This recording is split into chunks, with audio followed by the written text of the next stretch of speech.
Hello मेरे प्यारे दोस्तों, आप सभी का स्वागत है हमारे इस न्यू स्टोरी चैनल पर, जिस पर हम एक नई स्टोरी स्टार्ट करने वाले हैं और इसका नाम होगा द सुप्रीम ऑफ गॉड्स।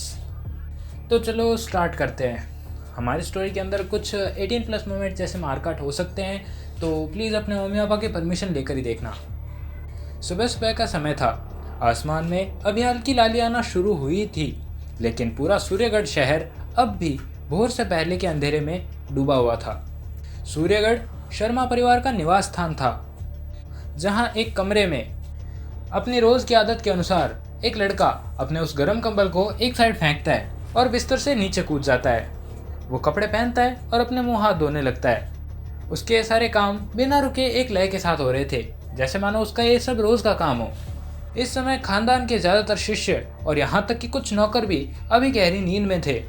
वहीं ये जवान लड़का जो 13-14 साल का था, उसका शरीर थोड़ा दुबला पतला था, चेहरा गोरा और कोमल था।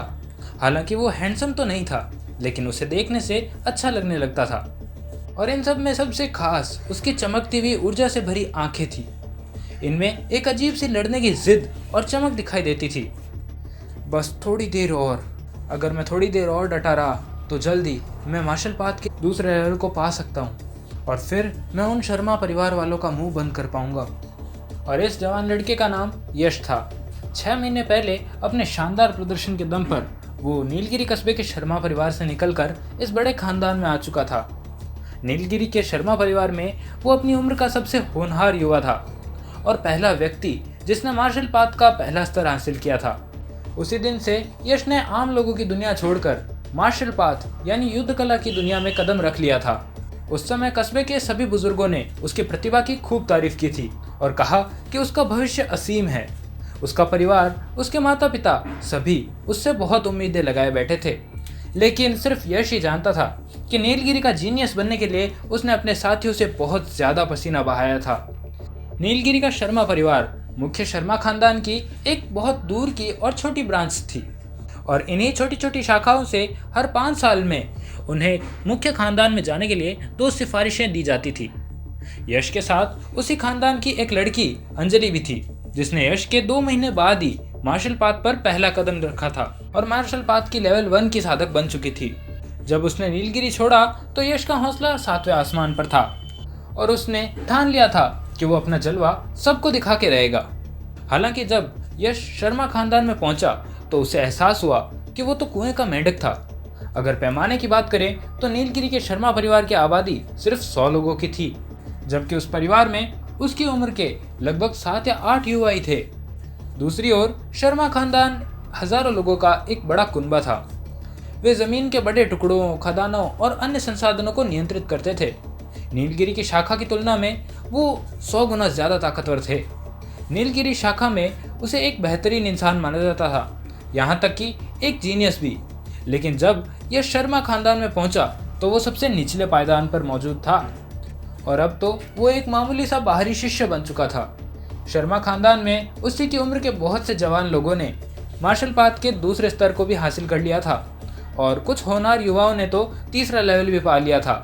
अफवाह तो ये भी थी कि शर्मा खानदान के कुछ ताकतवर जीनियस अभी लेवल 4 पर भी पहुंच चुके हैं। इस सच्चाई का सामना करते हुए यश को ऐसा लगा कि उसके सर पर किसी ने ठंडे पानी की बाल्टी उड़ेल दी हो। उसे समझ आ गया था कि वो कितना छोटा और अज्ञानी सा प्राणी था। इसके अलावा अंजलि, जो नीलगिरी से ही आई थी, एक सुंदर लड़की थी। शर्मा खानदान में आने के बाद वो धीरे धीरे यश से दूर होती गई और खानदान में 3 बेहतरीन शिष्यों में से एक के साथ जुड़ने लगी थी। जब अंजलि और यश नीलगिरी में थे तो अंजलि यश की बहुत दीवानी थी, लेकिन उस समय यश का पूरा ध्यान अपनी ट्रेनिंग की ओर रहता था। उसका दिमाग पूरी तरह से ट्रेनिंग पर फोकस था, इसलिए उसने अंजलि को कोई जवाब नहीं दिया था। लेकिन यहाँ पर आने के बाद में सब कुछ बदल चुका था और तभी से यश, जिसे पहले से बहुत ज़्यादा चोट लग चुकी थी, अब और भी ज़्यादा मेहनत करने लगा। यहाँ तक कि यश ने एक बार तो कसम भी खा ली थी कि वो शर्मा खानदान और सूर्यगढ़ में अपनी एक जगह बनाकर दिखाएगा, नहीं तो वो कभी भी नीलगिरी वापस नहीं जाएगा। तैयार होने के बाद यश ने एक गहरी सांस ली और तेजी से खानदान के अभ्यास मैदान की ओर चला गया। ही हा। यश हॉर्स स्टैंड में खड़ा था और उसके मुक्के हल्की हवा छोड़ रहे थे, जैसे वो शर्मा खानदान की क्लासिक मार्शल आर्ट अग्नि धातु का मुक्का का अभ्यास कर रहा हो। अग्नि धातु का मुक्का केवल एक बुनियादी युद्ध कला थी, लेकिन यश इसका अभ्यास बड़ी बारीकी और कुशलता से बहुत ही सहजता के साथ कर लेता था। इस दुनिया में सामान्य युद्ध कलाओं को 5 स्तर में बांटा गया था: बुनियादी, निम्न, मध्य, उच्च और चरम। बुनियादी युद्ध कलाएं सबसे निचले स्तर की थी और मुख्य रूप से शरीर को मजबूत बनाने और खून पसीने को तपाने पर ध्यान देती थी, लेकिन उनकी मारक क्षमता सीमित थी। सामान्य तौर पर युद्ध कला का स्तर जितना ऊंचा होता, वो उतनी ही ताकतवर होती जाती और उसका अभ्यास का असर भी उतना ही बेहतर होता जाता था। लेकिन शाखा परिवार के एक शिष्य के तौर पर यश की हैसियत और उसकी प्रतिभा की कमी के कारण उसके लिए उच्च स्तरीय युद्ध कला तक पहुंचना बहुत ही मुश्किल था। मैं मार्शल पाथ के पहले लेवल के शिखर पर काफ़ी समय से अटका हुआ हूँ और दूसरे लेवल तक पहुंचने के लिए मुझे अब भी और समय लगेगा। काफ़ी देर तक अभ्यास करने के बाद यश पसीने से लथपथ हो गया था और उसकी सांसें भी तेज़ हो गई थी। यश की प्रतिभा बुरी नहीं थी, लेकिन वो शर्मा खानदान के मुख्य शिष्यों के बराबरी इसीलिए नहीं कर पा रहा था क्योंकि उसके पास उच्च स्तरीय ट्रेनिंग के तरीके नहीं थे। जबकि उन करीबी शिष्यों का परिवार बहुत ही अमीर था, जिसकी वजह से अपनी ट्रेनिंग की स्पीड बढ़ाने के लिए वो लोग कीमती जड़ी बूटियों का इस्तेमाल भी कर सकते थे। ऐसा कहा जाता था कि शर्मा खानदान के कुछ शिष्यों ने शरीर को मजबूत बनाने के लिए कीमती दवाओं का इस्तेमाल किया था और 10 साल की उम्र से पहले ही उन्होंने मार्शल पाथ का पहला लेवल प्राप्त कर लिया था। उन्हें एक अनोखा फ़ायदा मिला हुआ था। शुरुआती लाइन पर यश उनसे बहुत ही पीछे था। आधे घंटे बाद सूरज धीरे धीरे ऊपर आने लगता है और अभ्यास के मैदान पर शर्मा खानदान के और भी ज़्यादा शिष्य दिखाई देने लगते हैं और ये सभी शिष्य बातें करते जा रहे थे और हंसते खेलते दिखाई दे रहे थे। जब शर्मा खानदान के कुछ शिष्यों ने यश को देखा तो उनके चेहरे पर अचानक से ठंडे भाव आए और उन्होंने कुछ नफरत और कुछ तिरस्कार दिखाते हुए यश को नज़रअंदाज किया। उनका ये रवैया सिर्फ यश के लिए नहीं था।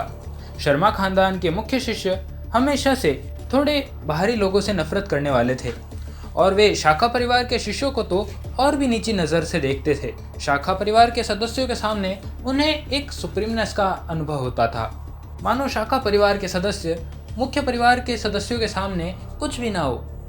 जब यश कहीं खोया हुआ था तभी उसके पीछे से एक धीमी सी फुसफुसाहट आती है, ओए यश छोटे वहीं रुक जा। और इसी के साथ एक लोहे जैसा हाथ यश के कंधे पर आ पड़ता है। तुम?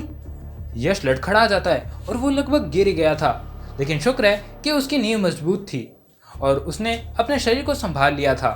सामने से आने वाला शख्स काले कपड़े पहना एक जवान लड़का था जिसका शरीर गठीला था। इसकी भौहें घनी और आंखें बहुत ही उग्र थी।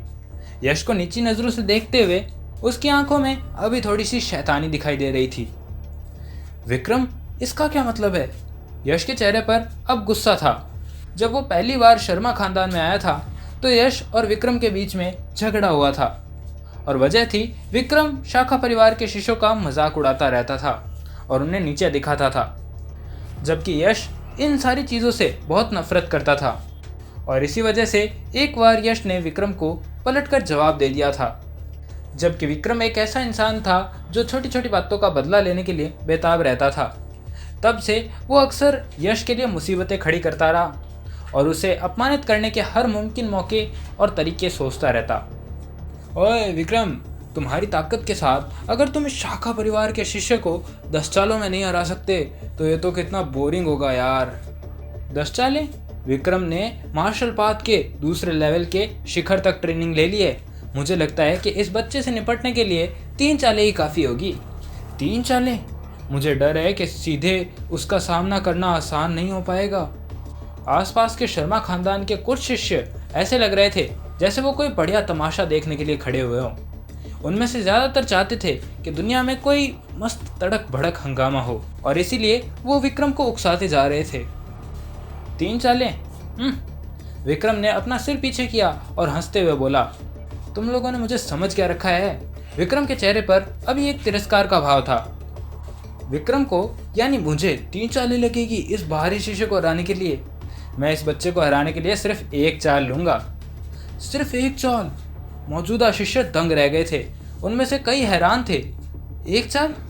यश की भी भौहें तन जाती है और उसका चेहरा थोड़ा बदल गया था।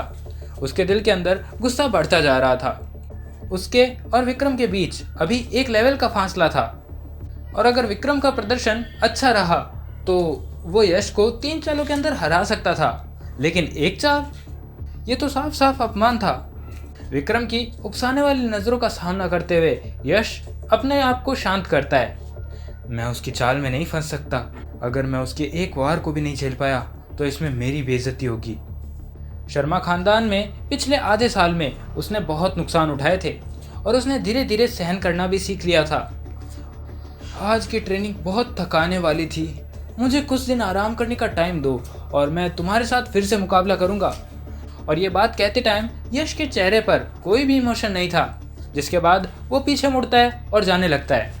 जबकि यश की ये सब बातें सुनकर और उसके पीछे मुड़कर जाने वाली हरकत को देखकर उसी की उम्र के बाकी सारे जवान लड़के और लड़कियां अभी हैरान खड़े थे।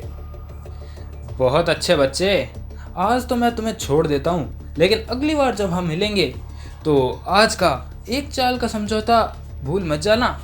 विक्रम की आंखों में अभी एक चालाकी और धूर्तता की चमक दिखाई दे रही थी। एक चाल का समझौता? यश का दिल तेजी से धड़कने लगता है और देखने से ऐसा लग रहा था कि विक्रम उसे छोड़ने के लिए तैयार ही नहीं था।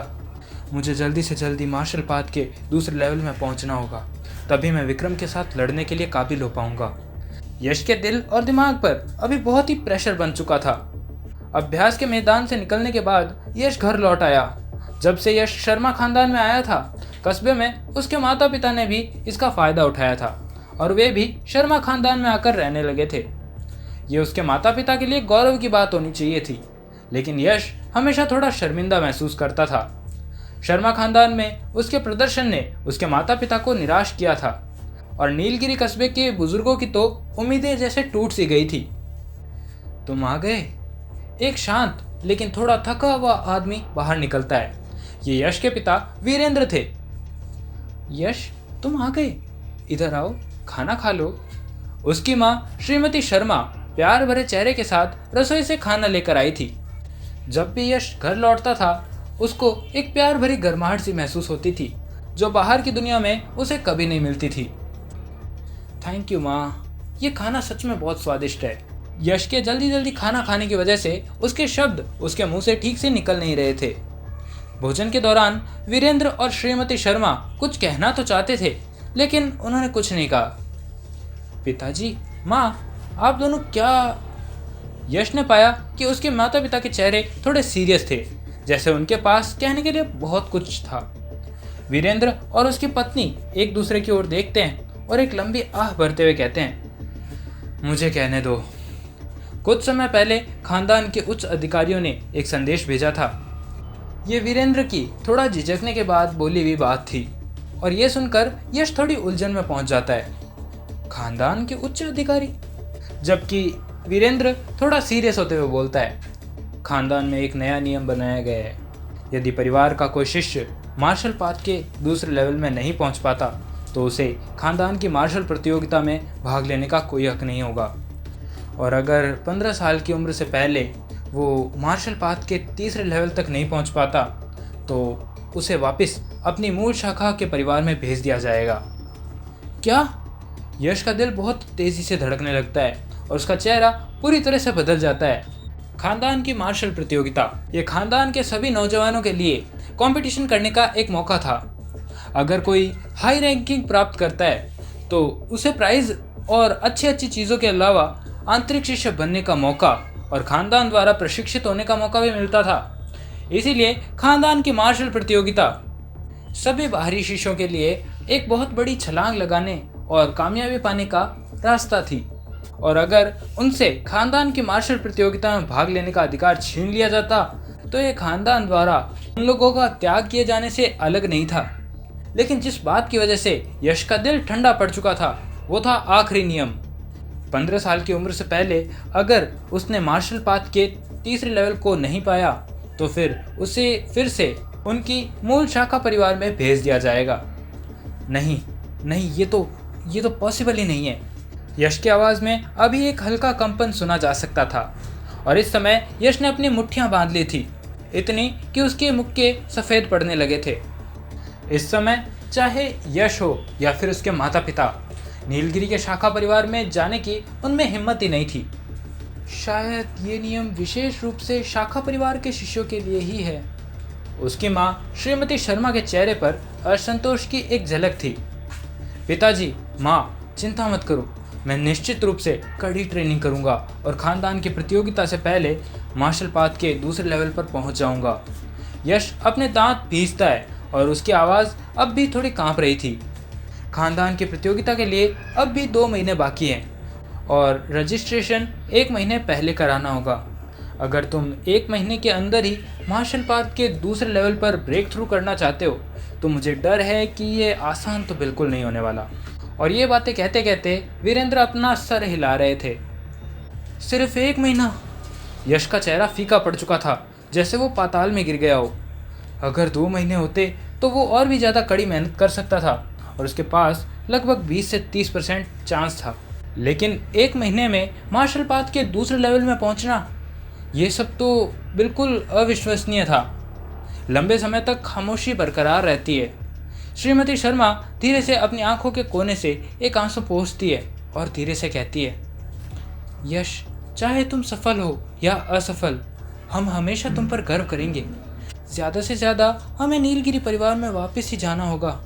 कम से कम तुम वहाँ पर एक शांतिपूर्ण जीवन तो बिता पाओगे। सही कहा तुमने। जब हम नीलगिरी वापस जाएंगे तब भी शर्मा परिवार के शीर्ष शिष्यों में तुम एक बने रहोगे। शेर की पूंछ बनने से बेहतर है गीदड़ों का राजा बनना। वीरेंद्र अभी सहमति में अपना सर हिलाते हुए ये सब कह रहे थे। माता पिता के रूप में वो सभी चाहते थे कि उनके बच्चे शांतिपूर्ण जीवन जिए, भले ही थोड़ा साधारण ही क्यों ना हो। नीलगिरी वापस चले जाएंगे? नहीं। यश अपना सर जोर से हिलाता है। मैं नीलगिरी वापस नहीं जा सकता और एक औसत दर्जे का जीवन तो बिल्कुल नहीं जीऊंगा। उसने एक बार कसम खाई थी कि वो शर्मा खानदान में अपनी जगह बनाकर ही रहेगा और सूर्यगढ़ में अपना नाम बनाएगा। यश के मन में अब भी मार्शल पाथ के 9वें चरण, उसके शिखर और बाहरी दुनिया के लिए एक जुनून की आग सी थी और यश इस आग को बस ऐसे ही बुझा दे और बिना कुछ किए वापस चला जाए? वो बस हार मान भी कैसे सकता है? और इसी के साथ यश की दोनों आंखें, जिनमें पहले जोश और जुनून की आग दिखाई दिया करती थी, अब उसकी दोनों आंखों से एक एक आंसू बहकर नीचे आने लगे थे। यश उन्हें रोकने की कोशिश करता है और बाहर की ओर भागने लगता है। यश, जिद्दी मत बनो। पीछे से उसके माता पिता उसे पुकारते जा रहे थे और देखते ही देखते यश थोड़ी दूर आ जाता है, जिसके बाद में बम! अचानक आसमान में एक गरज के साथ बिजली कड़कती है और बाहर भारी बारिश शुरू हो जाती है। यश को अब बहुत भारी महसूस होने लगा था, लेकिन एक दहाड़ के साथ वो अब भी भागता ही जा रहा था। इस समय नकुल की आंखों से आंसू बह रहे थे या फिर बारिश का पानी, ये तो समझ में नहीं आ रहा था। लेकिन इस समय आसमान, जो कि बिजली की चमक से भरा पड़ा था, उससे उस छोटे से बच्चे का चेहरा कभी अंधेरे और कभी प्रकाश के बीच में चमकता जा रहा था। नहीं, मुझे कुछ अच्छा नहीं लग रहा, कुछ तो गड़बड़ है। यश के ऊपर अब दबाव बहुत ज़्यादा बढ़ चुका था और जब उसने ऊपर देखा तो वो बहुत ही हैरान खड़ा था।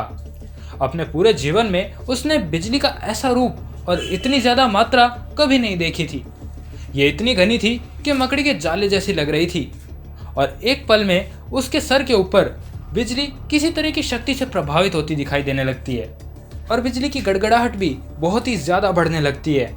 और अब जब यश आसमान की ओर देख रहा था तो उसे ऐसा लग रहा था कि आसमान टूटने फूटने लगा है और उसके आसपास का स्थान भी विकृत और ढह रहा है। और एक वूश की आवाज़ के साथ एक हल्की काली रोशनी अनंत आसमान में चमकने लगती है और उस घनी बिजली के बीच से होती हुई वो किसी ओर जाने लगती है। और देखने से ये इतना सुंदर नज़ारा लग रहा था जिसकी कोई सीमा ही नहीं थी। एक काली सी रोशनी बिजली के समंदर को काटती हुई किसी ओर जा रही थी और उस समंदर में लहरें छोड़ती जा रही थी। यश को तो ऐसा लग रहा था जैसे मानो वो कोई सपना ही देख रहा हो। ये सब तो सोचना ही नामुमकिन था कि एक हल्की काली रोशनी इस तरह से आसमान में अचानक प्रकट हो जाएगी और ऊपर से ये प्रकृति की बिजली की शक्ति को भी नज़रअंदाज करने में सक्षम थी। लेकिन यश को अचानक कुछ अजीब सा महसूस होने लगता है। एक मिनट, ये काली सी चीज़ या बिजली, ये जो भी है, ये मेरी तरफ क्यों आ रही है? यश वहाँ से भागना तो चाहता था, लेकिन उसके पैर अब सुन्न हो चुके थे और अगले पल वहाँ पर बिजली का एक धमाका होता है। इसी के साथ यश के बाल और कपड़े जलकर काले हो चुके थे और अब भी उसके कानों में एक सीटी की आवाज़ गूंज रही थी। उसे कुछ भी सुनाई नहीं दे रहा था और उसकी आसपास की सारी दुनिया तो मानो सन्नाटे में डूब गई थी। अरे नहीं, ये तो... उसका चेहरा पीला पड़ा था और उसने अपने पैरों के नीचे एक अजीब सी काली सी मणि को देखा और ये काली मणि एक आँख की पुतली जैसी थी। ये हल्की काली रोशनी से टिमटिमा रही थी। यश अभी उस काली टिमटिमाती मणि को, जो कि आँख जैसी दिखती थी, देख ही रहा था कि तभी वो आँख जैसी मणि, उसमें कुछ हरकत होने लगती है और धीमी धीमी धड़कनों की आवाज़ सुनाई देने लगती है।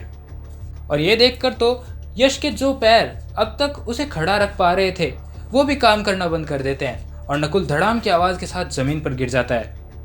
यश को अब उस आँख को देखकर बहुत ही डर लगने लगा था, लेकिन फिर भी यश हिम्मत करता है और उस आँख की ओर जाने लगता है, क्योंकि उस आँख में अब थोड़ी थोड़ी हलचल दिखाई देने लगी थी। और यश अभी उसके पास में पहुंचा ही था कि तभी वो पुतली अचानक से यश की ओर मुड़ती है और जैसे ही उस पुतली की नज़र यश के चेहरे पर पड़ती है, ना जाने क्यों, लेकिन यश और उस पुतली की धड़कन, दोनों की धड़कनें तेज़ी से बढ़ने लगती है। और देखने से ऐसा लग रहा था कि जैसे जैसे उस पुतली की धड़कन काम कर रही है, वैसे ही यश के दिल की धड़कन भी बढ़ती और घटती जा रही है। और देखते ही देखते एक टाइम आता है जब यश के दिल की धड़कन और उस आँख की धड़कन की फ्रीक्वेंसी मैच हो जाती है और इसके बाद यश को ऐसी फीलिंग आने लगती है जैसे वो इस आँख को अच्छे से पहचानता है। और अगले पल यश के कानों में कोई हल्की सी पुकार सुनाई देती है। क्या ये हो सकता है कि ये चीज़, ये काली सी आँख, ये जिंदा हो? नकुल ने अपनी सांसें थामी और उसका चेहरा सतर्क और चौकस था।